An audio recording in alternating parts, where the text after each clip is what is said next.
around. George, you're at the top of my screen on the left, so you go first. And I'm present.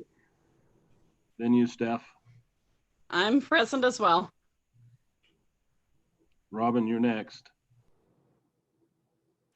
You're muted, Robin. I'm present. Tammy, you're up. I am here.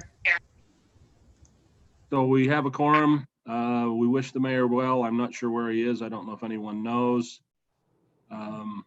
Welcome everyone to City Council meeting on August 4, 2020. The time is flying. Yes. But not the individual days. That's true. Like long. Tammy, do you have a thought or prayer for us tonight? I think I Not do. Tammy. No, sorry, Stephanie. I beg your pardon. It's me. I'll just give a prayer if you don't mind. Fine. Our Father in heaven, we are so grateful for the blessings that thou hast given us. We're grateful for this beautiful community where we live, grateful for the freedoms of this country. We're grateful to be able to meet together to practice self-government. We pray for thy spirit to be with us, that we'll be able to make good decisions, that we'll be able to balance competing interests and come to good outcomes. Heavenly Father, we pray for thy blessing upon our city, upon our citizens, upon those who work and shop here, and all those who have interaction here in Centerville. Wilt thou guide and protect us. Wilt thou please bless our first responders. We are so grateful for them. We're especially grateful at this time for the quick responses that they've given in the last week or so that have saved us from potential difficulty with fires. We're thankful for all that we receive from thee, and we pray for thy continued blessing, and do so in the name of Jesus Christ. Amen. Amen. Leah, can you put the flag up?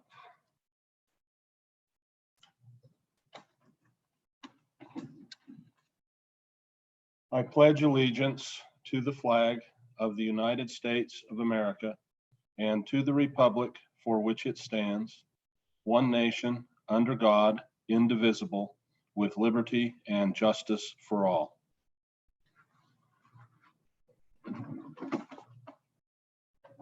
Hope I did that right.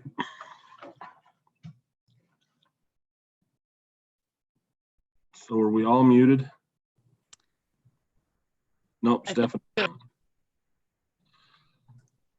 Okay, can anyone, or Leah, can you tell, do we have anyone online for the open session? This is the time in the meeting when people have the ability to normally come before the council and to come before the council at this point. If you're watching us on Zoom, the dial-in number and meeting ID and passcode are on the screen. We will give it a couple of minutes to see if there's anyone who would like to make any comments. We do know that it works, even though it hasn't, I don't think it's ever happened for council, but it has been used on a number of occasions for the planning commission, right? So,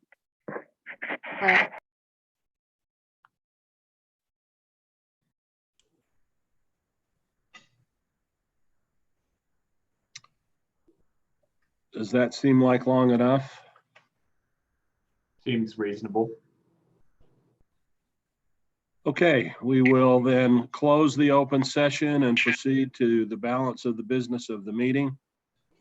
The first presentation that we have is with regard to the Whitaker. I believe Lisa Summer has their fiscal year 20 report. And Lisa, are you with us? Hello, everyone. hi. Hi, As you can hear me. thank you for joining us. Thank you. How would we like to proceed? Do you want questions? Do you want to ask questions? Do you want me to kind of do an overview? I would prefer for myself to see a little bit of an overview There are some who may be a little bit closer than me to details that would have questions, but I would prefer a little bit of an overview. Okay. I guess the So- one big question is how has the virus and social distancing environment affected you? Well, the museum has been closed since the beginning. We have not had a discussion as to when to open up again. Across the state, we've been having meetings about every 3 weeks with some of the other museums in the area throughout the state. Some meet every week, and most of them are still not open. They are coming up with programs and ideas on how to make programs available to the public. They can visit via Zoom or live videos, for example, the zoo.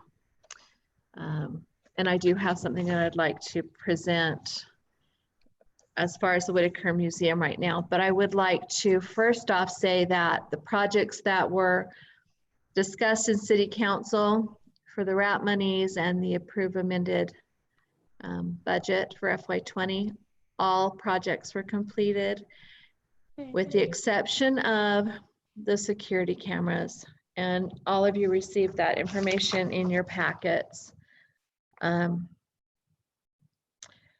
At first, we thought that the security cameras were going to be with the city, and then we had spoke again, and it was decided, well, maybe it'd be best if the museum just went ahead and purchased their own.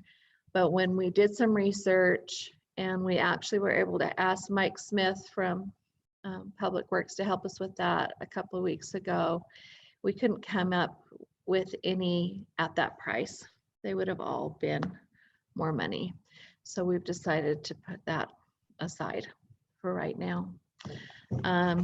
Other than that, the landscape, I don't know if you've driven by. Is there a question? Sorry. But I heard. Okay. The landscape's been done. The screen door, mortar repair, all of those miscellaneous projects have been done. Another project that we were not able to complete, there were some Whitaker funds, restricted funds, and we did our best to get the Thomas Whitaker portrait restored. The only place that most of the museums in Utah use and in this western states is in Colorado. And they were closed. They closed because of COVID and still have not opened up. And so we are asking if we can move those remaining funds of $5,442 into fiscal year 21 so that we can earmark that so that we can move forward with that restoration project of the Thomas Whitaker portrait. Why we're asking that is because these funds were specifically donated for the stove and this portrait by Thomas Whitaker's descendants for these projects pertaining to the Whitaker family. So that's one. I don't know how we want to move forward with this. Do I keep going or do we want to talk each subject as we come up, as we discuss it? I mean, do we want to discuss each topic one at a time or should I go through all of them? I think we're good about interrupting when we have a question. I would just keep going. So keep going. Okay. We had one project that was the screen door and mortar repair and some repointing, and we were able to save $951 through the generosity of the contractor. So that was able to go back into the city's budget.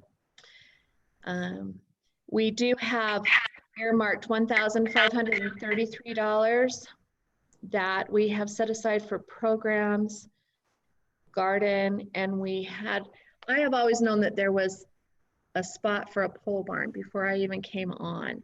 So I don't know if that has to be discussed in the future, but for right now, I would like to, if we need to change that wording until that pole barn has been approved, I don't know how that works, but that question was given to me.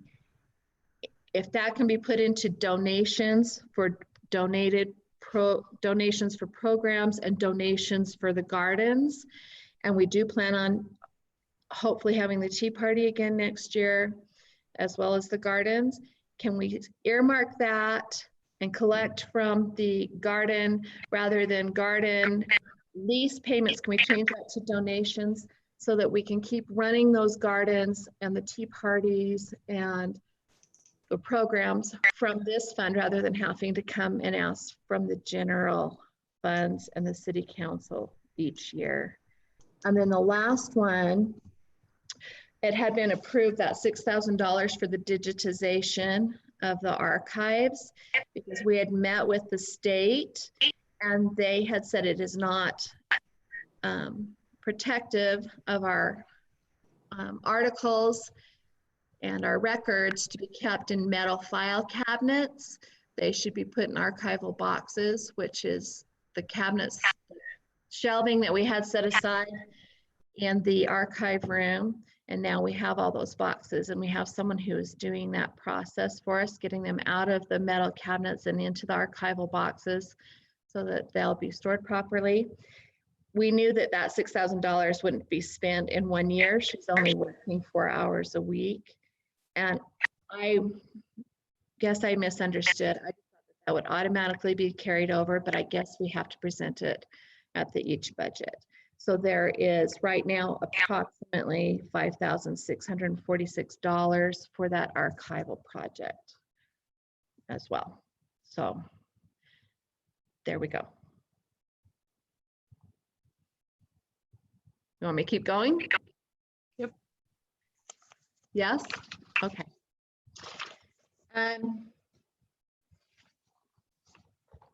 So it had been brought up, as I was saying, that the different museums have been trying to find ways that people could still interact with museums in the area, whether they're art museums, historical museums.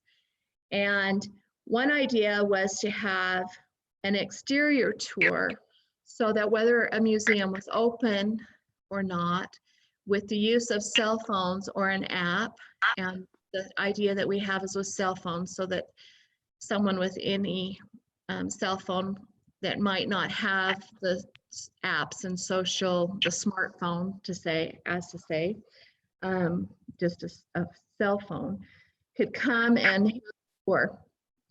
And so in your packet, you'll see an example of the Aldern home from back east. You can actually dial that number and press that number 9, and it would give you a story of the site that you're at. And there are actually 6 places in the museum yard that could be used to tell a story. And I put a map in the packet with some little red dots and just a short outline of what could be discussed at those different spots. And there would just be an annual fee and a monthly fee of $49 for this service. The on-sale company that would make sure that the IT was working, but we would actually narrate ourselves. Thank you for putting that up. We would narrate the stories ourselves, script the stories ourselves. And the wonderful thing about this is if anywhere else in the city we wanted to provide this, say the cemetery, the old mill, the trailheads, it's no additional fee. We would just add another number, and that story could be used throughout the city. So that is the thought that we've discussed as the board, museum board committee, is that this may be an idea for us to continue telling stories at the museum. Yes, sorry, George. Yes. Quick question: do they offer reports on usage with that? Yes. Yeah, they can tell us how many times each spot has been visited, or just the property itself. Yes, they can. Thanks. Any other questions about that?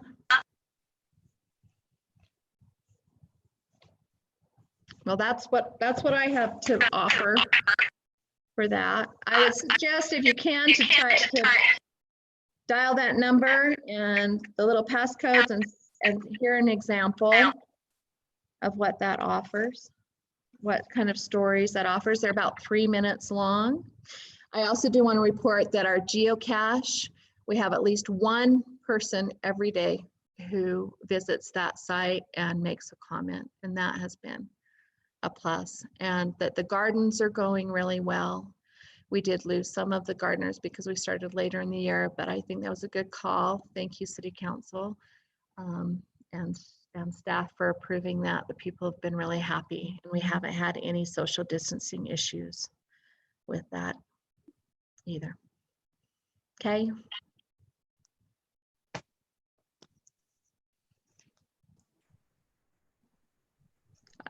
So how do we move forward now with that? Do you want to discuss anything? Can we get approval on those monies to move forward to FY21? Well, I think the monies would have to come back as a budget amendment, if I'm not mistaken, right, Brant? So that's correct. So what we're proposing here, and from my perspective, is the funding is there. It's in that trust fund, and so we don't have any issues. Again, it was eliminated from the budget as we were looking at a doomsday scenario. We didn't know what was happening, but no, at this time we fully support proceeding with these projects. Absolutely. So no issue from us, and I believe where we are now is a budget amendment coming before you, the first meeting in September for approval. Okay. Just wanted to get the okay here. It can be approved tonight. I would say that there is a possibility of adding and amending it. I just don't feel comfortable amending the budget to include that, since we didn't really post it in our agenda, including this as part of our budget amendment item. If that makes sense. I'm great with- Go ahead, Lisa. I would like to review with Lisa as well as Marcus what the actual balances are in the restricted, as well as that amount that we're carrying over. Okay, and then my question, Jake, that you and I talked about, we need to pay Claudia. Either you need to tell her to hang on and don't work anymore until September. Our last check we paid out of another account, which we can switch, but should I tell her hold on until September, or what should I do? Well, I think that's a decision. I think it's fine to proceed with that. You have the funds, and you had the funds last year, so we know we have them this year. What we're looking for here tonight is a preemptive yes to a public hearing next meeting. And Okay. so if we get that yes tonight from council, then we feel confident the budget amendment will be approved first meeting of September, then we can proceed. So are we doing it next time or in September? Is there a reason we can't do it the second week of August? Well, it's noticing. I think we have enough time to notice. We could do it the second meeting in August. Sorry, one of the reason why I had a one-track mind on that one is proposals coming to you as a council the first meeting of every month for budget amendments, and that's why I propose September. Having another budget amendment, again, if you give the approval today, it doesn't really matter whether we do it the next meeting or at the end of the fiscal year in June. It's just essentially getting that okay now in this meeting. So you're just asking us if we have any issues with the points that she's put out. I don't have any. I don't have any. We don't either. Yeah, and the budget amendment would probably be September 1st. That's our first meeting in September. So whether we do it the next meeting or the September meeting, it doesn't make it much of a difference if we get the essentially a motion to approve tonight. Okay. Then I move that we approve the use of funds that Lisa has presented. I'll second that.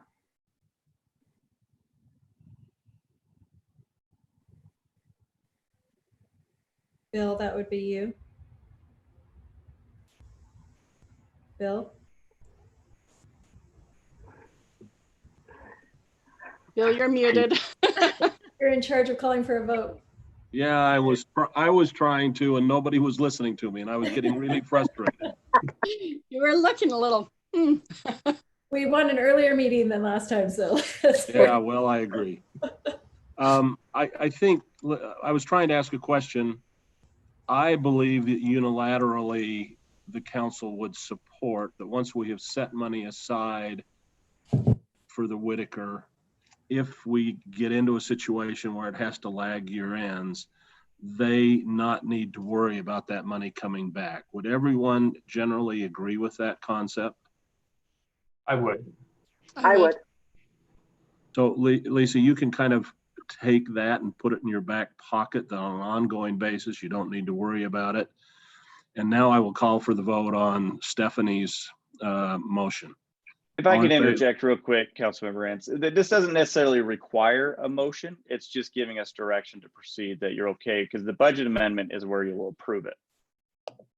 Yeah, we have to have a That makes sense? We have to have a public It hearing. does make sense, but since she'd made a motion and it's been seconded. Okay. Rather than letting it die, I figured we ought to vote on it. So I won't go a name vote because we don't really need to do it, but all in favor. Well, I'm going to hold for a second. I see our city attorney is popped online and is not waving frantically, but shaking her head. Yeah, I mean, what Brant and Jake are saying is, we don't want you to approve this yet because we have to bring, well, I think you need the budget amendments. It's premature to say, yeah, go ahead and use this money. We still need to bring the budget amendment. So as we're saying, we're just requesting staff direction and we'll bring the amendments back to you. Okay, so I will withdraw my motion and I will just mention that I'd like to see a budget amendment to this effect next time we do budget amendments. Thank you. Great. We will move forward on that basis. Do you feel comfortable, Lisa? Yeah, thank you for that change. We'll bring it back to you. Well, at this point, Jake will pretty well put it together after going over it with you. There's not really a lot you need to do. Okay, but I have one more thing. So that posts for this, are you guys done? Can I? Yeah. Okay. So the posts for this exterior tour, I'd like your thoughts on that. Has been approved. Luann has informed me that there are COVID monies and that this falls underneath that.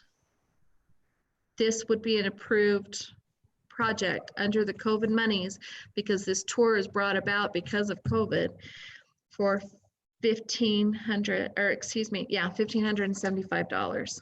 So I don't know what you need to do as far as that's concerned, if that has to be voted on. Jake, you and Brant know better than I do, but. And let me make a clarification about what's eligible for COVID money.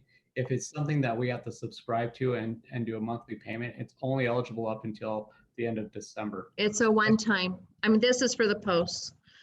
This is for the post that they come and stand at that points at whatever the story is going to be about, that has the phone number on it that they dial.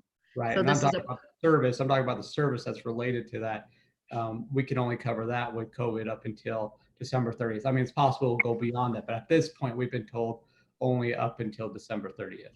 So after that, we were hoping that it could come out. That could be one of the programs that comes out of the garden donations.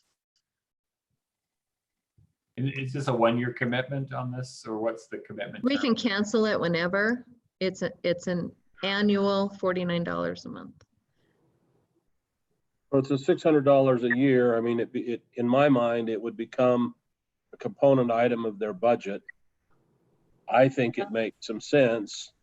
And you do have the ability to expand on it and piggyback other items around the city. You could Correct. do something at some of the historical homes. You could do something at the cemetery. You could do something with regard to the Bamberger line. There's a number of things that you could piggyback on it. It seems relatively cheap at that price. Yeah, and we can just, well, it's covered right now to set it up and then have the monthly fee, see what kind of usage we get, right? Right. If it's really low usage, then we have that information, but. Correct. And that's great that we could use some extra monies to put out in the one-time investment at the front. That's a great idea. I mean, it's fun to hear the report on the geocaching being used, right? Yeah, and it's great responses. The kids are, they're like, our kids loved this. It was so much fun. So it's really been positive. It's been a great thing. Maybe our other departments should think of some geocache to do. It seems to have picked up since families are spending more time together and trying to find things they can do distanced from other people. I was actually thinking you may use one of your numbers in your geocache as well. So Yeah, you've got you're an right. audio message in there along with the other. Good idea. So as far as getting the budget approved on doing that, can we wrap that into the other portion of the budget amendment, Jake? For tonight, No, for the No, first, what you're gonna do for next month. yeah, I can throw that in there, yeah. Great. Okay. thanks, Lisa. You've done an awesome job and we appreciate what you do and sounds like some awesome ideas. Thank you, everybody. Appreciate you. Thanks, Lisa, for the update. Take care. Thank you and good night. Bye. Good night. Hope you can go home before 11 tonight. So do we. Thanks. Well, Bye. I am home, but yeah. You know what I mean. Be finished. Take care.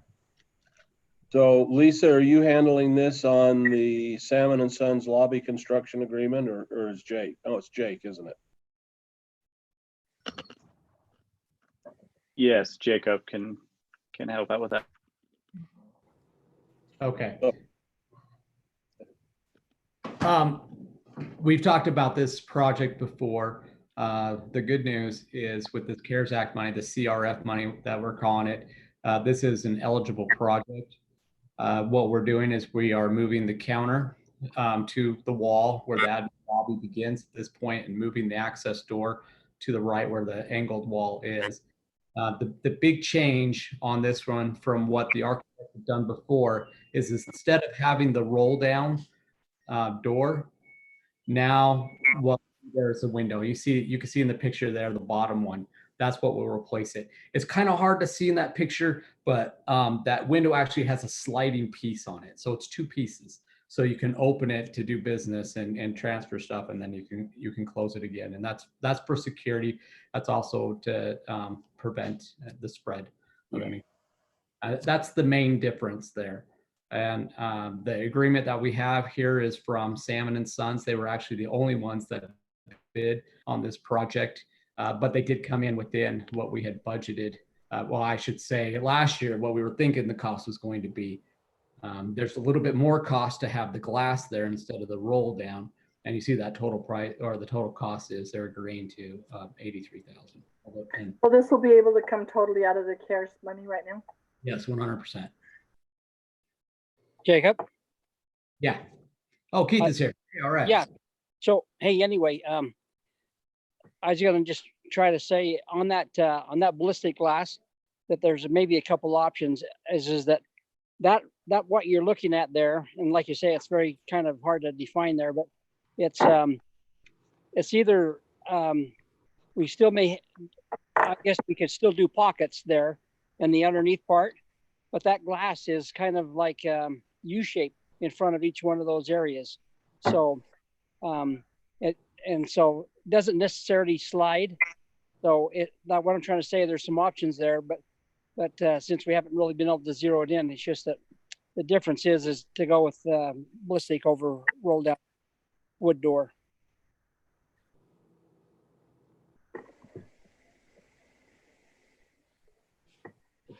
So maybe it would have to be like they have at the bank with the tiny little bit of slip underneath the glass. Yes, yeah.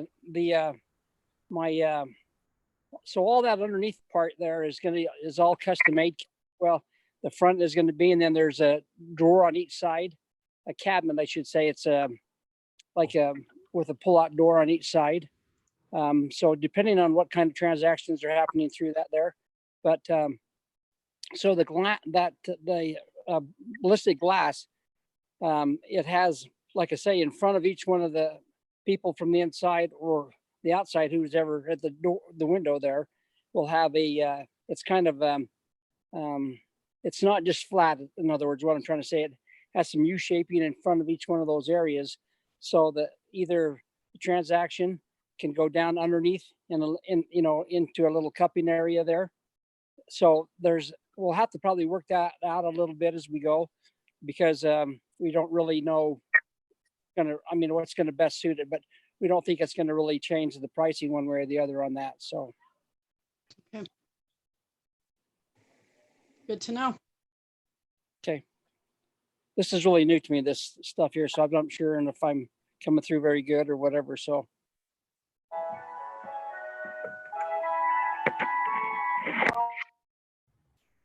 Not sure where that came from. So are we looking for a motion to approve signing this contract tonight? Yeah, we're looking for that to sign the agreement. Well, it's not very often that delays in projects end up being a huge benefit, but in this case, that is the case. So It I is. will happily move to approve that contract. I'll Do we have second a that. second? Okay. Is there any additional discussion? Can we do a vote? We need to have a voice vote on this, right, Lisa? Yes, a roll call. So George, can we start with you? Aye. Stephanie? Aye.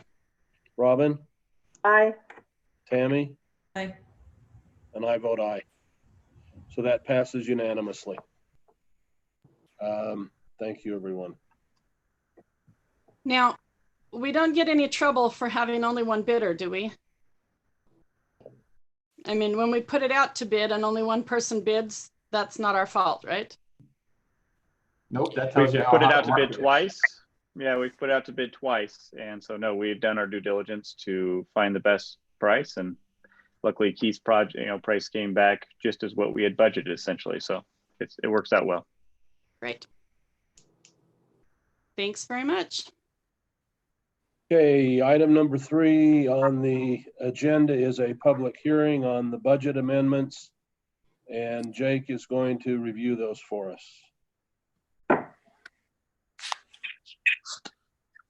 We have two main changes to the general fund. So this is all general fund. There aren't any other funds involved in this amendment to the budget. The first one is the sales tax. With sales tax, we did receive about 143,000 more than we expected we would receive last month. So that helps our projections. We are projecting we will have more, at least that much more for the year. And we've had some requests from the police department to hire a police officer position now rather than waiting until January. And so you'll see that in here, as well as moving one of the dispatcher 1 position from a part-time to a full-time position. And you see down here the police budget, the expenditure. I've included that increase in the salary and wages, the FICA, retirement, the medical insurance, the long-term disability. To offset that, there's that exact increase in the sales tax. So if you look at it, you can see it's about 129,000. Oh, it's not about. It is $129,250. What about? Thought we could use COVID for that. We're waiting on that. We may be able to use COVID for all of the public safety employees and covering their wages. So regardless of using, if we're able to use the CARES Act funding for this, we're still being fiscally responsible by making sure that we cover our expenses if that money's not available. And I'll go into a little bit more, I'll go into a little bit detail right now. And that is, we're in talks with the state. The concern could be that they could withhold second and third tranche from cities if they so choose.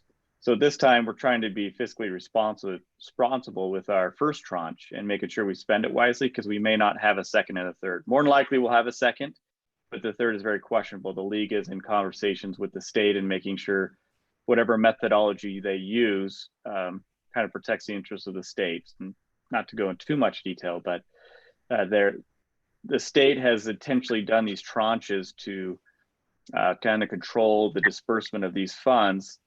The idea was maybe the third tranche, if there was some outbreak in another county, they could withhold those funds from cities and direct those funds to that particular county. So that's why they've chosen to do these tranches. So there is this amount of money in these 3 tranches kind of anticipated going to the cities, but we cannot expect it.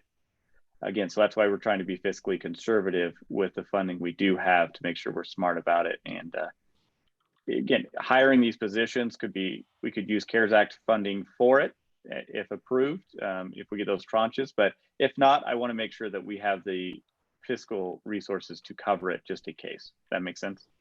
Yeah, I agree. Okay. So how much do we get in the first tranche? It's right here. Actually, that's the next one. The other amendment to the budget. We've created a line, a revenue line, that's CARES Act or CRF funds. And that one is the 524,054. And that's what the other 2 tranches should be as well, is 524,054. So we've offset that by increasing what used to be called the COVID-19 line to the CRF related expenses. And so now we can charge, for example, the lobby update to that line. And at some point, if we can move forward with doing the wages for public safety, what we'll do is we'll do a journal entry and we'll move it from their wage line to this one here, to the CRF related expenses. And so if we get that second tranche, I'll be coming back again to amend this budget and we'll up it by however much that second tranche is. Great. So those are our amendments. So pretty simple. Okay, so you've only added the 129,000, which is the amount in excess of the budgeted amount for July, right? It's the estimated amount that we would receive. So all this is estimated. I mean, this next month we could get less or more, depends, and we'll have to modify the budget at that point. And hopefully we don't have to at all. But you haven't picked up 12 months worth, you picked up 1 month's worth. Right, 1 month. So there's some cushion in there. And does it make sense, Brant, going forward to pick up and I'm just going to throw out an ongoing 50% of that amount for the balance of the year, so that we're not having to redo the budget amendment literally on a monthly basis? I mean, it's a risk you take. I think the reason why I would choose to do it this way is with the unemployment benefits not continuing beyond the end of July, I feel that in a couple of months we might see our revenues decrease. I think the unemployment benefits have greatly benefited our sales tax, not just in our city, but in the county. Curtis shared those numbers with us yesterday, that we're seeing a good chunk. I mean, Farmington was hit in the negative with the sales tax, but we've been in the positive. But if that funding doesn't continue, then I could see people being a little bit more conservative spending, and we could see a little bit of a downturn in a couple of months, but not to the extent that we had anticipated or even budgeted for. So I would prefer at this time, until we get a better idea, just to come back monthly, again, with those items that we had removed from the budget, requesting those items be put back in the budget. But the dire need at this point is just, the police department's not asking for anything extra. Trisha going to full time is the extra, but that's replacing a loss in IT, and we have an employee that has been working from home. So we're just, essentially we had a hiring freeze. We're just lifting that hiring freeze. So we're just going status quo in the police department at this point. Okay. So I'd prefer to come back monthly until we'll see when we receive our August numbers, and then September we'll have an idea what those costs will be, or I mean revenues will be for the August sales tax numbers. And it gives us an idea what we can introduce. At that time, we'll come back with the salt rack that's desperately needed in public works, or some other equipment that's needed amongst the departments. And I'd prefer to do that right now until we get to the point where we really have a good idea what our revenues are doing. If that's okay. So I will, at that point, does anyone have any questions of Jake before we open the public hearing? So I would at that point open the public hearing for comments on the budget amendment. Leah, could you put up the phone number for access again?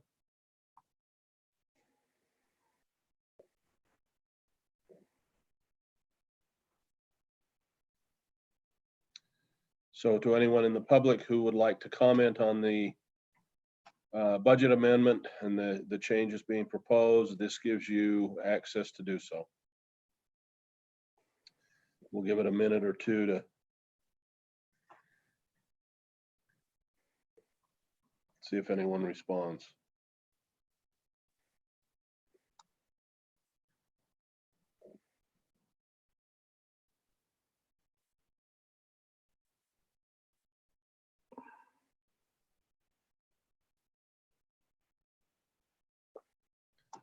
Well, when you're watching the clock, the time really does drag.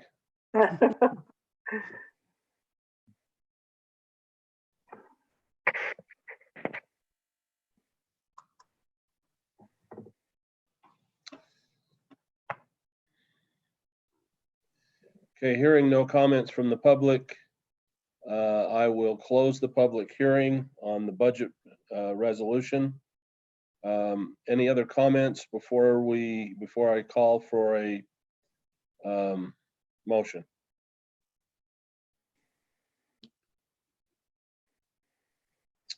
Would anyone like to make a motion?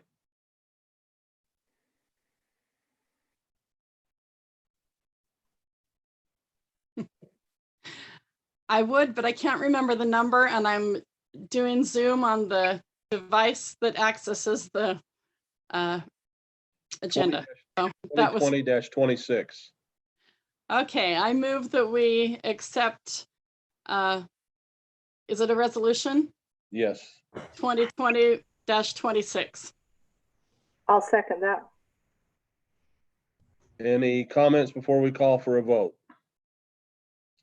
Okay, we need an individual vote on this. Stephanie? Aye. Tammy? Aye. Robin? Aye. And George? Aye. And I vote aye. So that passes unanimously. The next item on the agenda is the Stormwater Management Plan update. And I didn't write down who you said was handling that, Brant. Kevin? We have Kevin Campbell and Cameron Woodbury both on the call. Okay. Gentlemen, it's you have the floor. Okay, Cam, would you like, Cam and I talked, I guess I'm gonna lead off here. Can everybody hear me okay? Yes. The Stormwater Management Plan was last updated about 5 years ago. This update was required by the state. The state permits with the feds, and then we permit with the state. The two major updates this year are, one were the LIDs, which we submitted some details last city council meeting, that requires developers to use updated standards on treatment facilities for oil water separators, silt basins, different treatment facilities before their drainage can enter into the city system. So some of those have been updated. They're a little higher requirement than they used to be. The second biggest, the second main update is the state, the EPA wants everybody to try to retain the 80th percentile storm on their own site. And so that's a little different. We used to require detention, which allowed a kind of a released flow, detained and restricted, but retention is different in that they want most of the water to hopefully seep into the ground.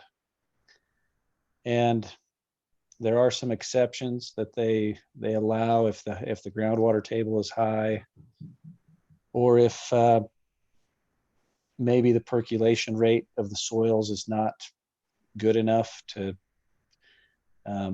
let the water percolate. Randy Randall and I have been somewhat concerned about some of these updates because we like to see these detention basins that, yeah, they fill up during a storm, but then they drain completely out and are dry. We don't know of very many people that like standing water there for too long. It attracts the cattails and the mosquitoes, and so we have some reservations, but we think that this stormwater management plan will appease the state. I've talked to Brant earlier today. There are some areas that we need to read through and update. We kind of just took the plan from 5 years ago and updated the 2 areas that the state required, but we need to read back through the entire plan and make sure that it all reads well. And so that's something that we still need to do. But Cameron, do you have anything else that you'd like to add? Nope. I think you covered it. Again, this is different than a stormwater master plan. The stormwater master plan shows flows and pipe sizes and improvement projects and establishes impact fees for developers. This is a management plan that the state requires that so that we can require developers to treat the water before it exits their site into our system that ends up into the what they call the U.S. waters. So maybe any questions that any of you might have. So is that going forward for new development, or is that retroactive to the ones that are already in existence?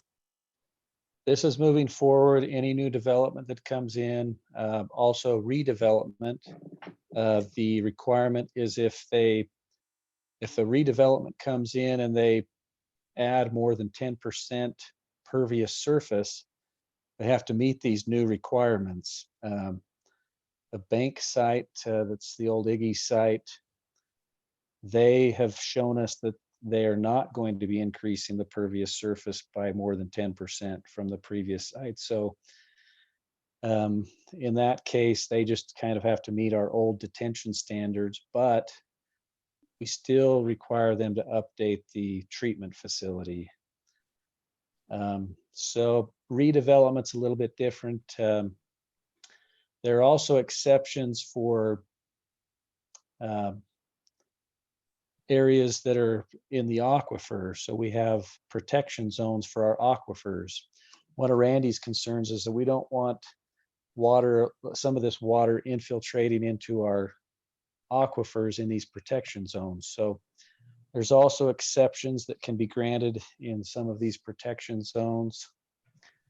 And there's a handful of other exceptions that the state will allow. All in all, though, I think that the state's just really trying to up the treatment, reduce the amount of pollution into the streams and channels, and so we're behind that. We want to follow that. When you talk about retaining 80% of the water on the property and letting it percolate into the ground, isn't that just going into the aquifer? It is, you're correct. That is, and so that is, again, in an area that's protected, we may allow detention, allow it to release, especially if there's concerns with pollutants entering that aquifer. So that, you're exactly right. That water does end up in our water sources. When you talk about pollutants, are you talking about, I don't know, dirt and residue that's on the road, on the driveways, on the roofs that then drains down into the street and into the storm drains? You're usually referring to oil, grease, maybe gasoline or carbons. So a lot of our waste from our storm drain system has a lot of carbon in it that's what we take down to the decant station to be treated before it enters into the sewers and storm drains. What So about usually, yeah, sorry, yep, fertilizer, definitely.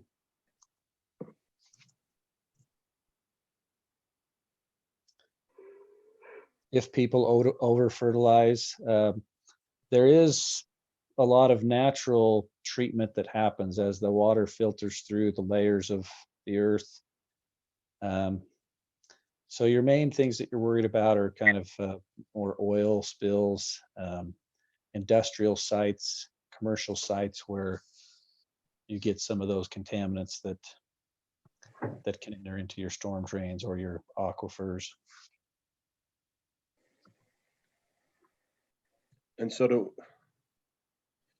do you collect and monitor water quality going in? That's one of the new regulations that they're coming out with, is that these treatment facilities, these oil water separator boxes, basically that they need to be monitored more often. Some of them, if they're owned by the city, may need to be monitored by the city, but if they're owned by the developer, there's requirements that we can put in place that the developer has to monitor those. So we need to write the ordinance such that we require the developer where possible to do that monitoring. So that cost is on them. And so if you have a retention basin in a development that is then turned over to a homeowners association, then they're responsible for it? Yes, that's the theory behind it, yes. And is that a reason we would not accept ownership of their retention basins? We don't want any more than if they can take care of them, that's the best option. The city doesn't want any more infrastructure to take care of, if possible. Okay. So for example, and I guess Corey's not here with us tonight, the project up at Lund Lane and the frontage road, where we have those issues, those still belong to the homeowners association, or are they ours? Or do you know? The one at Lund Lane for Woods Park is owned by the Woods PDO HOA. The one at Lexington, just south of there, the city took that one over. I think there are several along there that the city has taken over, but the one at Woods Park is still owned and maintained by the HOA. Until West Davis Corridor goes in and takes it. Okay. Which they're likely to do. Yes, that's their alignment for the new frontage road. They're shifting that detention basin is most likely going to go away. Okay. So do we need an approval to accept this? Is that what we're doing tonight? Well, that's what our resolution would be, Bill, is to accept it. I did want to just call out a couple of items that, in principle, I'm in agreement with the plan. There are a few tables and descriptions that I'm a little confused on that I talked to Brant ahead of time. I don't know if, Kevin, you'd had a chance to talk with Brant before the meeting to talk about some of those and what we need to do to bring those into alignment.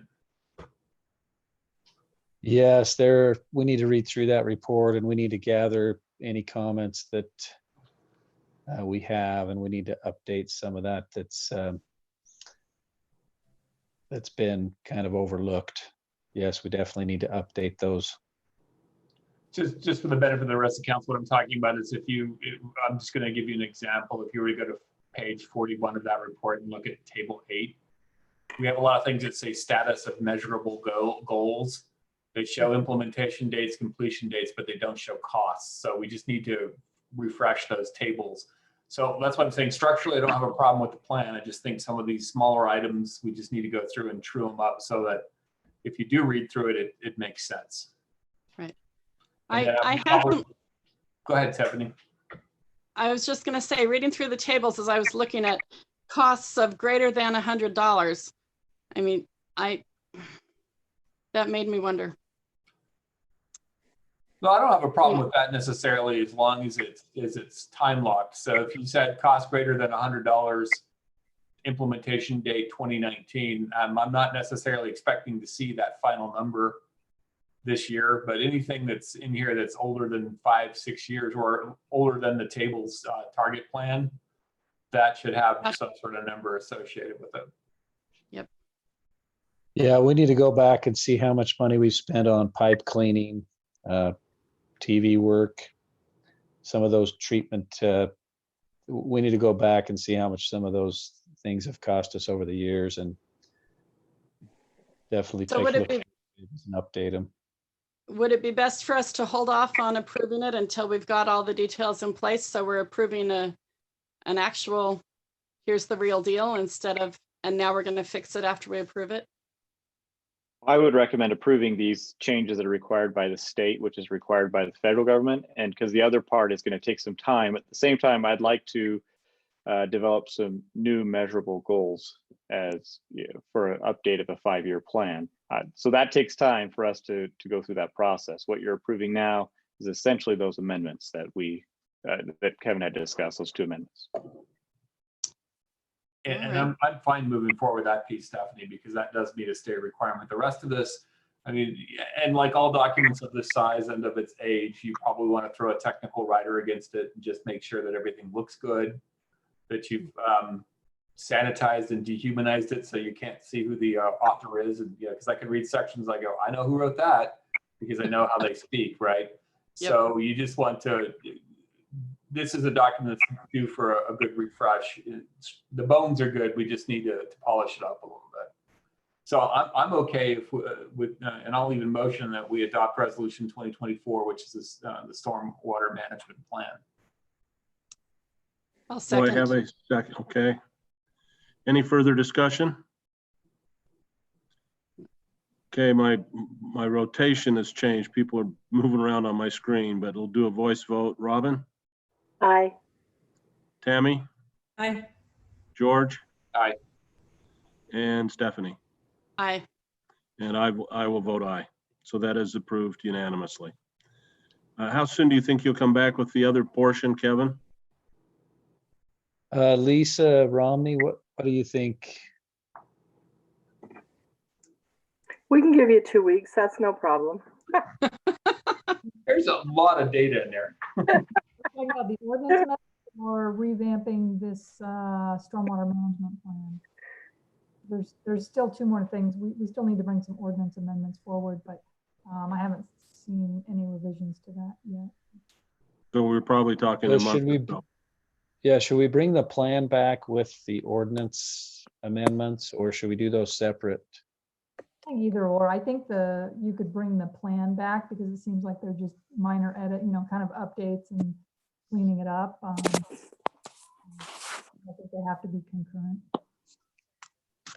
But probably in the next, certainly we'd like to accomplish it in the next. Okay, well, I don't see it appropriate for us to put any kind of a deadline. Get it to us as soon as the 3 of you can. Thank you. That makes sense? Yes. Okay, thank you very much. Thank you. Okay, next item, number 5, is a personnel policy amendment on cell phone reimbursements. Lisa, I think you're up on this one. I'll take the first part of it, Councilmember Ince, if that's okay. Oh, I will hand it off to, I'll hand it off to Lisa about some of the policy edits. First, I want to kick it off on resolution 2020-25 and the purpose of this resolution. This has been something on my list probably since I started, and that's looking at our cell phone reimbursement plan. What I noticed early on is there's some inconsistency in how we apply our policy amongst the departments. I'm not picking on one department or the other, it's just inconsistent in how we apply it and the amounts that we apply. We had differing tiers that an employee could qualify for, whether it was just voice or was it included data, things like that. So what we're trying to do is simplify the cell phone reimbursement, but also recognizing there's a need to address what those amounts are. So there's two issues here that I saw: the inconsistency in the application, and two, which employees qualified. And there was disparate, how this was approved. I heard that it was Jolene's responsibility to let an employee know who was eligible. Then I heard from a department head, no, or then I was told by Jolene, no, it's the department head's responsibility to say who qualifies for the cell phone reimbursement. So again, it's kind of all over the place. And so I wanted to kind of take this on and take on the responsibility of assigning who is eligible to be on the city plan, who is eligible to receive reimbursement, and who is ineligible. So looking through the plan, as far as, I'll give you an example. Police department, they are on the city plan. Majority of the officers are on the city plan. We pay for their cell phone at $43 or so a month. Then we have another department who was on T-Mobile. Let me back up. The officers who were on the plan, if they upgraded their phone and they wanted the $900 phone, they were responsible for buying their phone, but they could be on the city plan. Another department was on a different plan with T-Mobile, and the city was actually buying their $900 phone. And so there's this inconsistency in how we were applying it. Now the costs were still level because they were on T-Mobile and they had a lesser cost in the rate, but they're $35 a month for the phone, brought them up level with the police. But this website, it was a giant mess. And so what we're looking at doing is we have employees, and I'm going to pull up this list so you could see. I'll pull up a spreadsheet. I've omitted the names of the employees as well as their phone numbers, but I will share with you a little bit of what Lisa has been great in helping me with this as well. So what you can see is, if you see my screen, you have these differing amounts. So this column 6 right here is what we're currently paying for employees. The in parks is kind of all over the place. Police, they're pretty consistent because they're on the Verizon. And then public works, it's a lesser amount. Keep in mind, there's two issues going on here. One is we use our cell phones more than ever now to conduct business as a city. We no longer use radios like the old days. Cell phones is how we contact our employees and work with our employees. As well as two, with this COVID, we have more people possibly working from home, and we want to be able to contact them. So what you'll see in this column 1 over here, this is where I've eliminated the names. We've got 3 different colors going on. The green is what we're saying could be eligible to be on the city plan. This orangish color here are part-time employees that are eligible for reimbursement, and the purple are employees that are not eligible to be on the city plan or reimbursement. And what that came down to is we have 51 employees who are eligible to be on the city plan or reimbursement, and 3 employees eligible for reimbursement only, and 10 employees not eligible. The 3 employees not eligible for reimbursement, or that are eligible only for reimbursement, are our part-time employees. We have Lisa Sommer, our Kimber, our custodian, as well as Jennifer Hansen, and I could say their names because I shouldn't have said their names, but I did anyway, who is the recreation supervisor. She's our rec person. So the part-time employees will be reimbursing them at $20 a month before we're currently paying them $8. So what that does to our budget is we're currently paying $18,700 a year for cell phones. Our budget could potentially go up to $27,000. For those that opt not to be on the city plan, which is $43.32 a month per employee, they can opt for a reimbursement, which is $35 a month. And so some of these employees that are eligible for a city plan may opt not to be part of the city plan, because there are some concerns when you're part of a city plan, and that is there are some issues in terms of, for example, I'm on the city plan. my cell phone records could be grandma requested. It does keep track of who I call, how long I'm with them, things like that. If you're not on the city plan, there are protected documents. You need to go through a judge to get those, grandma requested, whatever the case may be. At least I can go into a little bit more detail on that. So there is some privacy issues if you're on the city plan, and some people may not want to be on the city plan, and they have that right to opt out. So if they do opt out being off the city plan, then they could, that cost could go down. And keep in mind, we also did budget this in the budget for this year. And that's why we waited till, again, this has been on the radar for a year for me, but I wanted to wait till the next budget year to consider it. So that's what I have at this point. But Lisa, do you want to go over some of the changes in the policy? If there's not any questions, are there any questions at this point? Okay, Lisa. I'm glad you tackled it because it was making me crazy looking at the cell phone reimbursement things in each department's thing that were all different. So thank you. I agree. Yep. Yeah, Well, I I'd guess, echo that. I appreciate Brant tackling this, and we really have been working on it for a year. I think this was one of the first things he brought up when he started. And we've had the opportunity to do a comprehensive analysis. We actually looked through all of the invoices and sort of did a spreadsheet on, I think we went back, probably looked at the whole year to get an idea of what departments were spending money on and who was getting reimbursed for what. So I think it was really good. And we also analyzed how many backup phones we have and whether we really need those. We do need some phones in reserve. And then we've also met at Brant and the chief's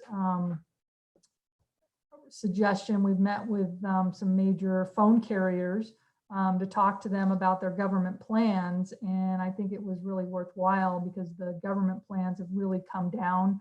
Our current reimbursement is actually a 3-tier. You can get $5 for voice, $15 for voice and something, and then $35 for voice data. And, anyway, we don't do it that way anymore.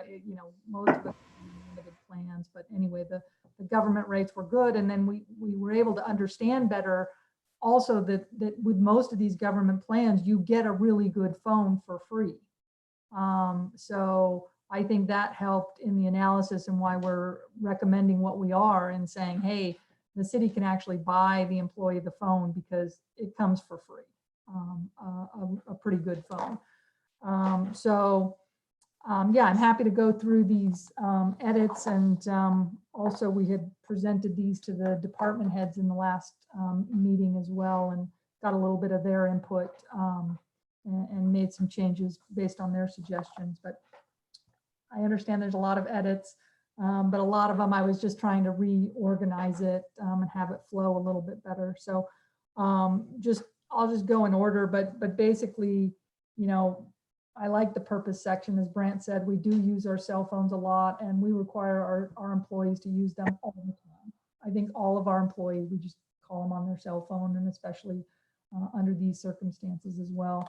I did add in the purpose section a definition of cell phone to just say, look, this includes other similar communication devices, just in case people call things different things, or to also cover perhaps some of the tethering or some other communication devices. Then number 2, under subsection B, under eligibility, this is a major change. Under our previous policy, it was up to each department head to determine who's going to be eligible. I like this centralized decision-making. It's going to go through the city manager so that it can be a lot more uniform. And then I've also added in more objective criteria, which Brant always wants when we're putting the decision in his hands. So I've just added a little bit more objective criteria there to decide who's eligible and who's not, and to also say we want the city manager to have a list. Under our current plan, it wasn't clear who was eligible, and and then some employees would start working and they were never notified that they were eligible for this. So kind of like that idea that we're going to decide up front which positions are eligible. Now, it doesn't mean, we can't take a look at some of these things and there's some discretion built in here, but I like that basis. And then subsection C, we had to retain, this is sort of the IRS clause to just say that if we are going to pay for a phone and give an employee a phone, there has to be a substantial non-compensatory business reason in order to avoid them having to pay taxes on it. But there's a nice exemption now for personal use of cell phones. Basically, all of it's considered de minimis as long as, meaning you can use your cell phone for as much personal use as you want, as long as there's a legitimate business reason for you to have it. So we no longer have to keep track of what percentage of the time your cell phone is used for personal versus business. So that was huge.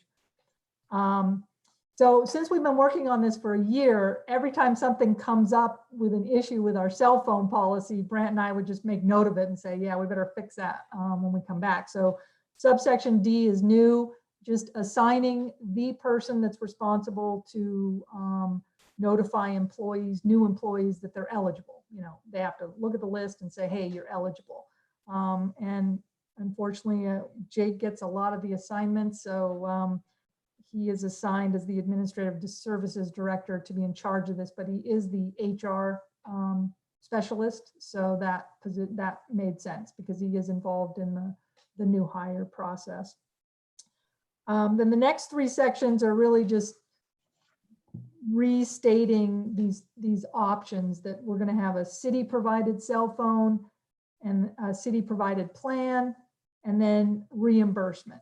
And I think Brant kind of explained these pretty well, that we're going to decide up front which positions are eligible. And if you're eligible, you get a cell phone and a cell phone plan, but that's going to be at the government rate, the reduced government plan rate. That's what everybody's eligible for. And that's what I like too. Everybody gets the same plan, it's unlimited, and everybody gets the basic phone that comes with that plan, but it's a really good phone now.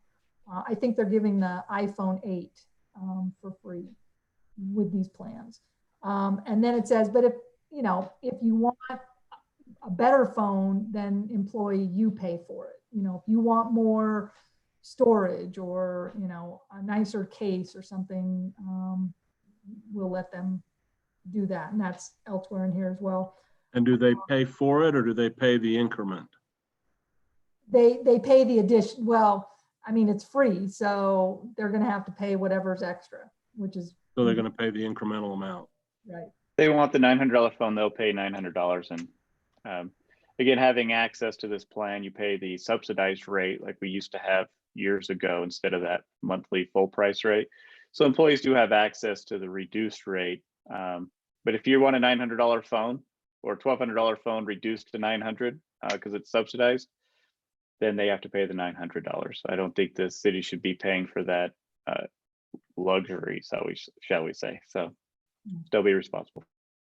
And then also under the city provided cell phone plan, we've added some discretion in here for the city manager under certain circumstances, like maybe Randy needs a waterproof phone, although they're all waterproof now, but no, they're not. But we're going to be limited. Yeah, I can see a Lake Powell story coming up, but under the city provided cell phone plan, we did add one provision here that I want to highlight. We did say that if it's a city need, the city can decide to pay this international fee. If you go out of the country, it's a certain amount per month, or you can pay per day. Typically, we're probably not going to be paying that, but some of these specific positions, or if something's going on and the city wants to be able to talk to that employee, we can make that decision to cover the international plan. I think that came out of our department head meeting. I think it was a good suggestion because it does come up. But if it's not needed, if it's not a city need, then no, the employee would just have to cover that. They could do that, but they'll have to cover it themselves. And then we have the city reimbursement. So the benefit of being on the city-owned phone and the city-owned plan is you get these reduced rates and reduced rates on the phone. But if you don't, the city's going to see every single call and how long you're on that call. And so we're giving the city the employee the option. If they just want to use their own personal phone, they'll be reimbursed. But it's going to be at a reduced rate, like $5 less, because it's their own phone. Plus, we're not paying taxes or anything like that. So $5 less for their personal use. And then, yeah, the benefit of that one is it's their own phone, but I did add in there at the end that, they just need to be aware that their, personal phone may be subject to some sort of government records request or discovery if they're using their personal phone for business use. And then I think this came up in our department head meeting as well, or brought up by the city manager, that there are some positions. So we added this new subsection 8. There will be some positions that are reimbursement eligible only. And these are mainly going to be our part-time employees. But for instance, one example is we do provide some sort of reimbursement for the custodian, because we may need to contact the custodian on an emergency, but it doesn't come up very often. So we don't really want to pay for the whole plan. So this is one where we may say, look, okay, for our part-time positions, we'll pay half the government rate for reimbursement so that we can contact them at any time. So that's new. Okay, then subsection J, employee requested upgrades. This is, again, we kind of talked about it, that if the employee wants to upgrade the phone or to add on the international plan occasionally, that they have to pay for that, because we're already providing a base rate of a pretty good phone and a pretty good plan. But I think we're beyond, most employees don't want to carry 2 phones. So we're allowing them to make some upgrades if they want just one phone. The other example, really good example of this is we do have an employee who has an Apple Watch that has the cellular capability, which is an additional $10 a month. So that's not a need from the city. So that employee pays that extra $10 a month to have that benefit. Right now, it's not out of hand.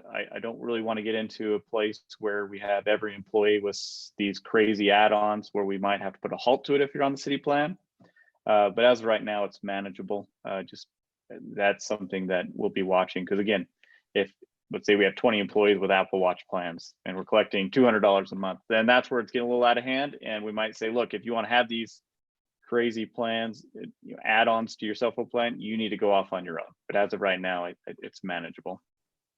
So as we bring this policy in, or we adopt the section 1010 with the personnel policies, I'm assuming we call out political activities and the use of your cell phone. I mean, that's always been the sticky one I've seen when it comes to cell phone reimbursements, is if you're using them for political activity. Yeah. I don't know if that's in our, I'm assuming with our computer and internet and social media, we may already have that, but I don't know if we've explicitly called that out or not. Yeah, that's probably not a bad idea. That's a tricky one. That's a tricky one that I'm not quite sure how you can navigate around. They can't use their city email for political purposes, but if it's their personal phone, yeah, they're going to be able to use it for. So back to the personal phone idea. Even if the phone is free, you're on the city plan and the phone is free and you take that phone. If that employee leaves the city in 6 months, I mean, we could keep the phone, but I'll tell you that there is really no interest in keeping the phone. As far as I'm concerned, the phone belongs to the employee, particularly if you're paying $900. The phone belongs to them. The free phone, as far as I'm concerned, belongs to them. There's no interest in recouping or keeping that phone. Verizon and AT&T work with you and saying, okay, if that employee leaves in 6 months, you can upgrade your phone on the Verizon plan every 10 months. So if you wanted a new phone every 10 months, you can upgrade every 10 months. AT&T is 2 years. But anyway, but if they leave before that 10 months is up, Verizon finds a way, we get a new number, we'll be able to upgrade that phone or get the new phone again. So as far as I prefer to just say the phone is personally theirs, and to alleviate some of that concern from us. They're on the data, they're on our city plan, but that is de minimis use is covered in the IRS. That how they use that phone is on them. Now, if the city paid $200 to purchase the phone because they upgraded, or we want to give them a nicer phone, we own that phone, and they need to be careful what they do and don't do with that phone. We can monitor the activity as far as I'm concerned. Well, de minimis use to me is definitely in the incidental category. So for example, if I have George's lawn mowing business and the city is reimbursing my phone and I've given that out as the number for my lawn mowing business, I think we have a clear conflict about who should be paying for that phone. So I think as long as it's spelled out in policy, look, we don't care that this is being used for personal purposes that are non-business in nature or non-political in nature, because that's, like I said, that's always the sticking point I've seen over the years with any sort of city or state asset. If there's even a sniff that it was used for purposes of political campaigning or organizing or other things, people lose their jobs over that. So as long as we're very clear about what those expectations are or aren't, I'm fine with that. And to the point of, yeah, it's really hard to prove. Yes, unless you see a yard sign that says, call George's lawn mowing service and here's my cell phone number. It happens to be the one that the city pays for or reimburses me for, then that's an inappropriate use.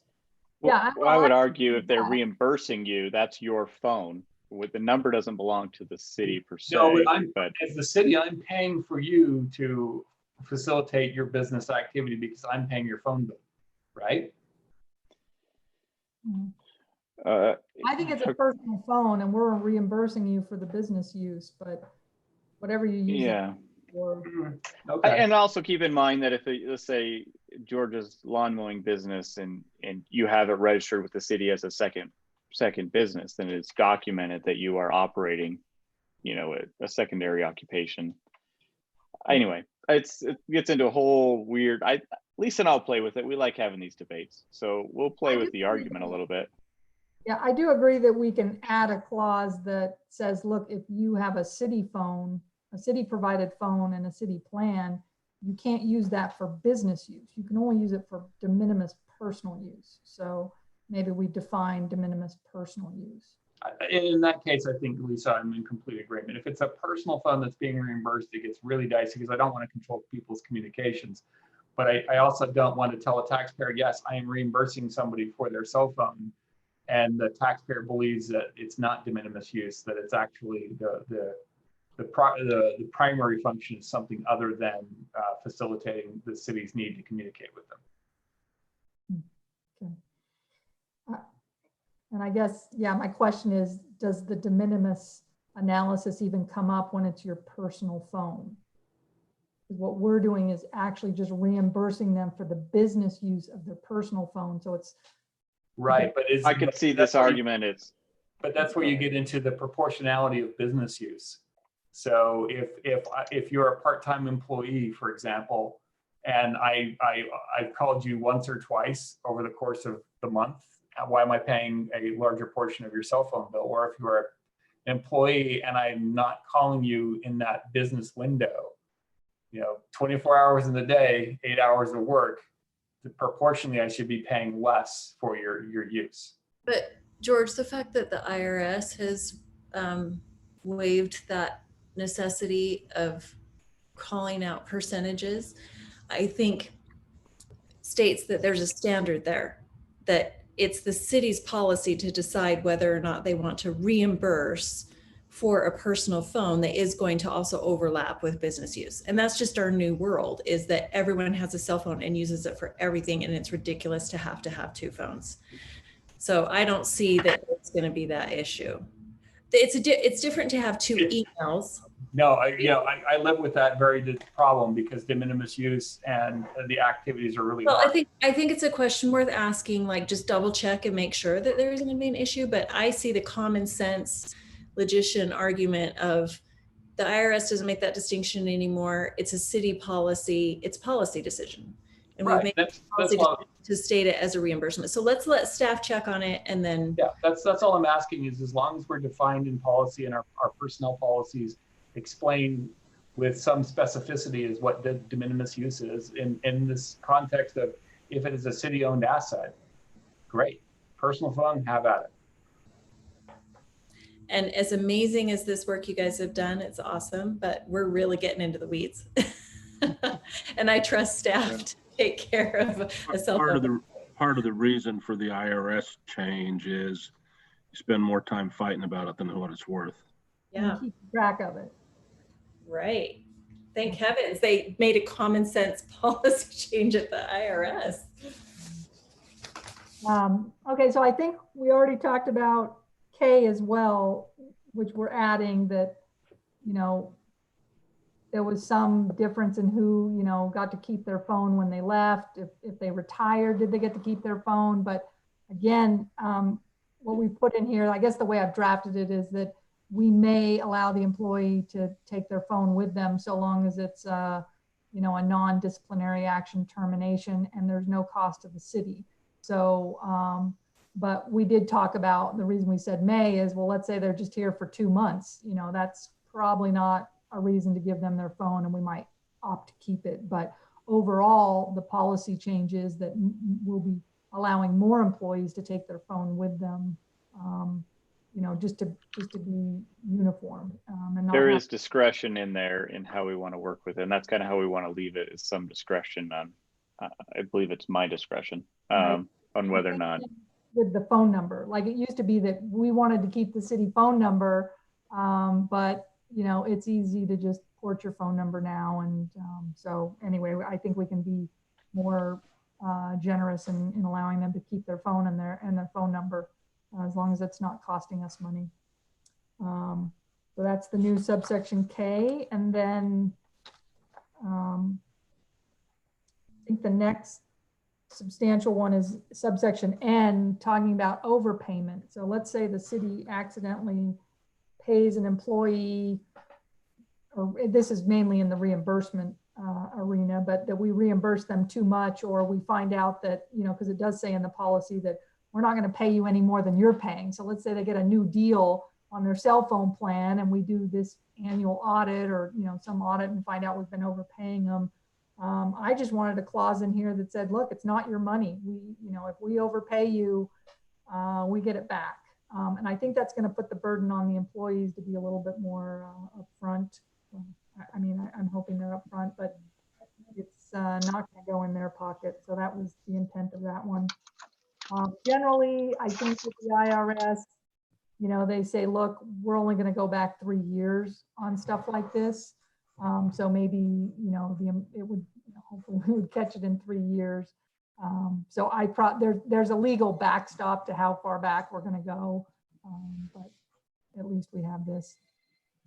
And then I also ended up, I think this came out of our department head discussion, added another clause for just an exception during times like this, during COVID, or some sort of pandemic. We have some employees that don't actually have a phone, or maybe they didn't have an internet cell phone coverage and they need to work from home. So they may not be eligible under the criteria right now. So this one provision allows the city manager in times like this to allow a temporary phone to an employee, or that, you know, within his discretion to allow for, you know, staffing, telecommuting, and that type of thing. And I just thought of this now, Lisa, but I guess the city manager may authorize in consultation with the department head, just as we've done in the other sections. On the Again, I don't necessarily want the complete control over this. All of this is going to be in consultation with department heads and advice from them, and getting their opinions. And but ultimately, that's what it comes down to. But I wouldn't mind adding that, because Corey could come to me saying, "Hey, look, I've got a situation here. Here's my recommendation. I can either approve or deny that recommendation." And go. Yeah, so with that, I know there's a lot of changes there, but we've been working on them for a long time, and we're happy to answer any questions that you have. Does anyone have any more questions for Lisa on that subject? Good job. Would someone be willing to make a motion? I will happily make that motion and also say good job. That we are, where did I set my device?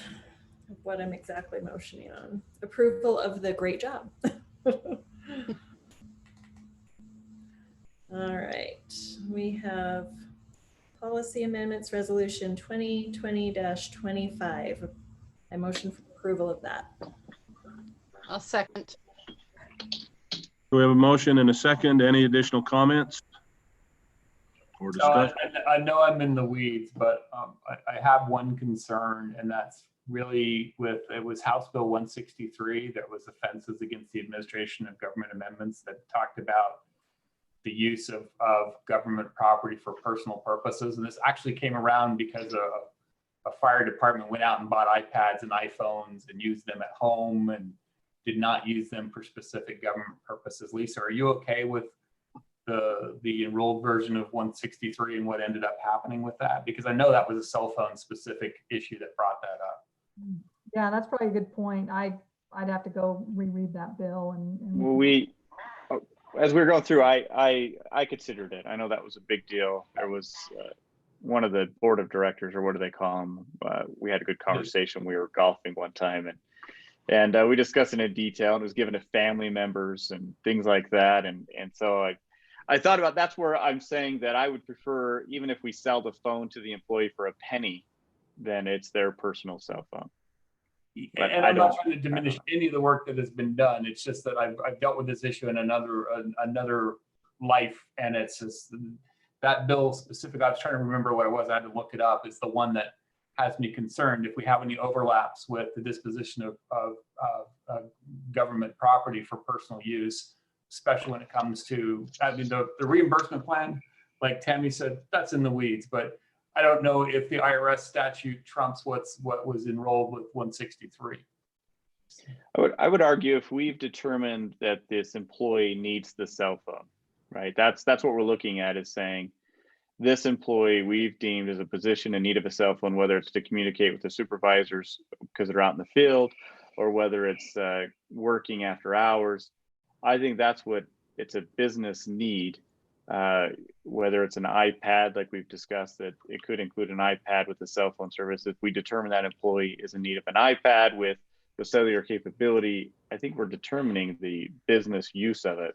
But you're absolutely right. We do need to look into, do we need to look a little further into that? And we can come back with amendment to this policy if we see any issues. Okay, that would be fine, because I did not get a chance to weave that back in, but that was just sticking in the back of my brain as a potential issue, because that did come about specifically because of inappropriate use of government property, and it was cell phones. Yeah, and no disrespect, George, to your points, but what I'd feel comfortable with is approving the work that's been done with the note that they're going to double check on those couple things that you brought up. Yeah, I wasn't trying to delay or stop the vote. I'm just saying if we come back after this and find that that's a non-issue, great. If it requires an amendment to be in compliance with state law, I'm fine.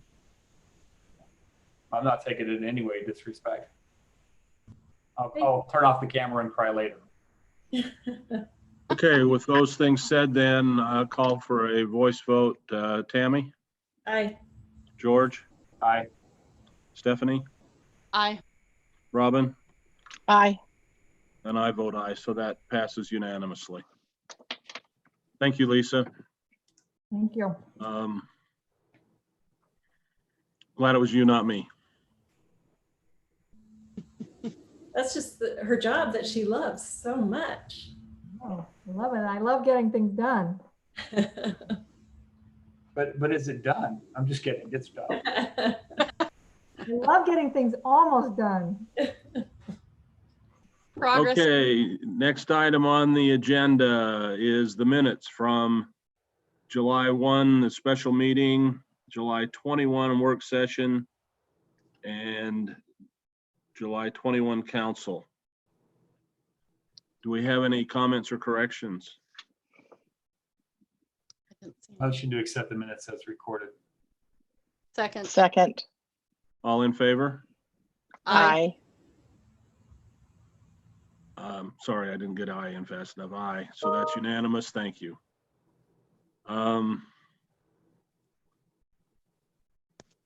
Tammy, do you have a city council report for us tonight? Well, on the Parks Committee front, there's just the news that we heard last city council meeting, which is the Community Foundation might be interested in helping raise funds for us to be able to get our next major goal off of our list, and that would be pickleball courts. So I spent some time gathering some information from our chair, Daly and Bruce, to pass along to John Hollingshead so that they can discuss that at their next meeting with some helpful information. So that will be exciting to see how that plays out. I do want to say that we're very, very fortunate on the Parks Committee front because we do have amazing members just in general, but we also have 3 people on our committee who do Parks and Rec for a profession. And so that just is so fortunate to have that knowledge base working for us on that volunteer level at the Parks Committee. As far as the rec district, nothing new from what I reported last time, I believe, just that we opened up and we did reservations for a while and then we just opened up limiting capacity. And we haven't had a problem with having to turn people away. So people are just kind of self-limiting, right? So the numbers have been fine and things have been going really well. And we've gotten a ton of positive feedback for those people who desire to have activities that they can do, and really grateful that we are open. So I think that's probably it. Do you feel that the capacity issue is primarily because it's summertime when your utilization would be down? No, not at all. I mean, utilization for the pools would be way, way up. And yeah, ice rink too. So I think it's just people self-selecting whether or not they're choosing to go out and do public activities or not. Okay, thank you. Yeah. Any other questions from anyone? Well, and then I would just say that, of course, the budget's devastated. And so we've got that challenge ahead of us. Yeah, I would imagine. Yeah. Brant, turn some time over to you for the city manager's report. Great, thanks, Councilman Rins. Appreciate that. I do have a few items. I had a homework assignment of asking Judge Miller the status of the court. So I just sent you all an email that I had received from Judge Miller, I believe yesterday, giving some information on where the courts stand. I'll go over just a couple of statistics with you. Misdemeanors filed in 2019 from January 1st to July 31st, we had 108 in 2019, 77 in 2020. What that's essentially telling you is we are still seeing cases electronically. There is still criminal infractions 4-1, when I say 4, 2019, 2021. Traffic, bell pay, we have 1,311 in 2019, 878 in 2020. So we are seeing a decrease in our revenues. But our revenues have not dropped off. They haven't completely stopped seeing cases. So there's an email from the judge just stating that they are still seeing having court electronically. He did tell us we're staying a little bit busier than North Salt Lake, and that's another one of his courts. The other question of, does that impact our status as a Class 2 court? As far as he knows, that shouldn't impact our status. But according to the conversation I had with him, that shouldn't be too relevant in terms of if we have a lesser caseload. The concern for him, of course, is if we actually had a higher caseload and we went to a Class 1 court, because then he couldn't do his bankruptcy on the side. We'd have to get a new judge. So, reducing your class is not as traumatic or concerning to the judge, as we had discussed 2 weeks ago. So our revenues, this is the one that matters, this is from the state of Utah, not necessarily our budget, and Jacob can give you more accurate numbers on the revenues, but this is from the state of Utah. I'm sorry, during the 7-month time periods, here are the amounts: total revenues less amounts distributed to the state of Utah, resulting in revenues retained. We went from 377,000, a little more than 377, to 279,000 in 2020. So that's a decrease of 98,000 or so that we're seeing in revenues. So the concern for us, Jacob and I, of course, is our revenues are decreasing, but our revenues are essentially our expenses are essentially staying the same. So that's our concerning part, but not to the point where we need to lay off staff or anything like that. But that's that is revenue that we kind of depend on to run the courts and essentially subsidize the general fund a little bit. And Jacob could probably discuss more of that if he would like to hop on. But ultimately, the court is still operating. There is a clause that we'll be adding to our website if Leah hasn't done it already. The status of city services and events.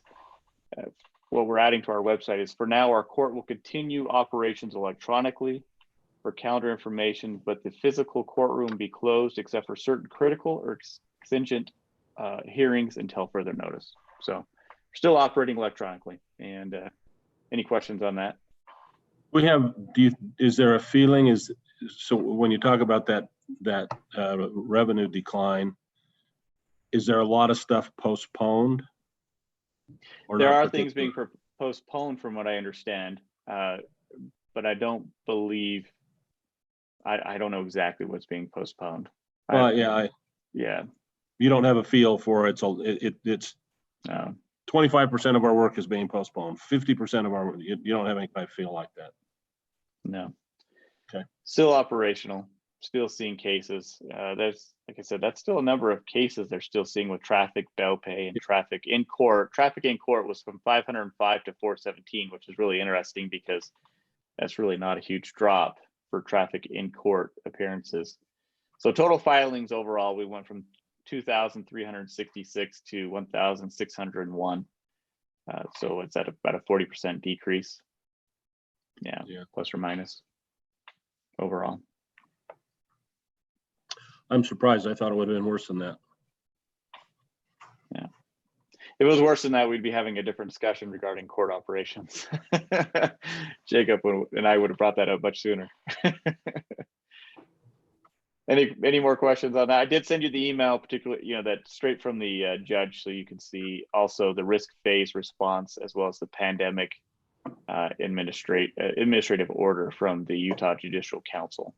So there are two items that, if you're, you can read that after this meeting. You'll have some time if you want to continue to work till midnight. So a couple of things.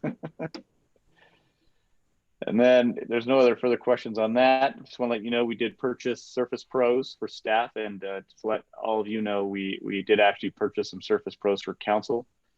You can elect to choose to use those, but again, we felt that was a valuable use of the COVID money, the CARES Act funding, because you are working remotely, particularly like these situations. We felt that was necessary. Now, you could turn those down and deny them, but we bought them for the position. So Lisa Benars is getting those ready, up and going right now. I think some of you, she contacted you about some information. So, but again, we bought them for the position. If you don't need them for your position, that's okay too, but they are available. So you can be remotely. And then also had a discussion with another city, and they actually purchased iPads for their planning commission, which I thought was a reasonable expense as well, since we have our planning commission working remotely. So we'll also be doing that. Any questions or comments on that? Okay, and then finally, I did have on the agenda the interlocal agreement with Davis County to participate in their business grant application that the county is distributing funds to these businesses in need of some funding. The mayor and I removed it from the agenda because of two issues. The first is, as I mentioned earlier, we're not sure if we're getting the second or third tranche. And I thought it would be best to take care of our initial needs before we start distributing the funding out to the county. But also, businesses do have access to PPP. They did have access, and they may have access to another second round of PPP. And I would encourage business to do that. But first of all, with this first tranche, wanted to address our city needs. If we get a second and third tranche, then we can participate in that interlocal agreement with the county. Just want to make you be aware of that. Any concerns or questions on that? Other than that, thank you for a great meeting. I think the cell phone policy, I think will be very helpful as we streamline that and straighten that out. And the front end remodel will be, as we proceed, tomorrow I'll be in the office, and I think what I'd like to do is remove that front counter immediately. And that way we could space out our administrative staff in that room. Because right now they're all tucked behind that counter. We're really not using that little atrium area in front of the counter. Remove that counter so we can move some desks and separate our employees a little bit more. with this approval. So How that's long all do I they have. think that work will take? Jacob, did Keith mention how the ETA on that? He said we have to order the glass. That could take 3 to 4 weeks. So we're looking at least a month when he gets the order in. And we probably want to wait until we're close to getting that glass before we actually start the work. But when we actually do the work, it's only 2 to 3 weeks.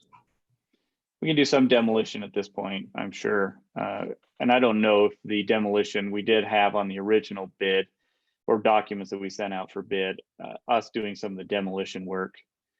I'm just seeing if Cameron's still on the call because Cameron, no, he's not. Cameron dropped off. So I don't know what Keith anticipates doing. We need to review that because we did have on there that we would do to save on some costs. We'd do our own demolition. That's the most fun part anyway. So And that's still the plan. We're doing the demolition. You said you were going to move those desks, so I wondered if you were bringing your sledgehammer with you tomorrow. why not? I Sounds was fun. going to lend him a football helmet and a release of liability and filming. I've got some grandchildren that help do my demolition. They'd be glad to come over.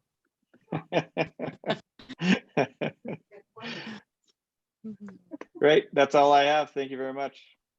Okay, I'm not aware of a reason for or need for a closed session.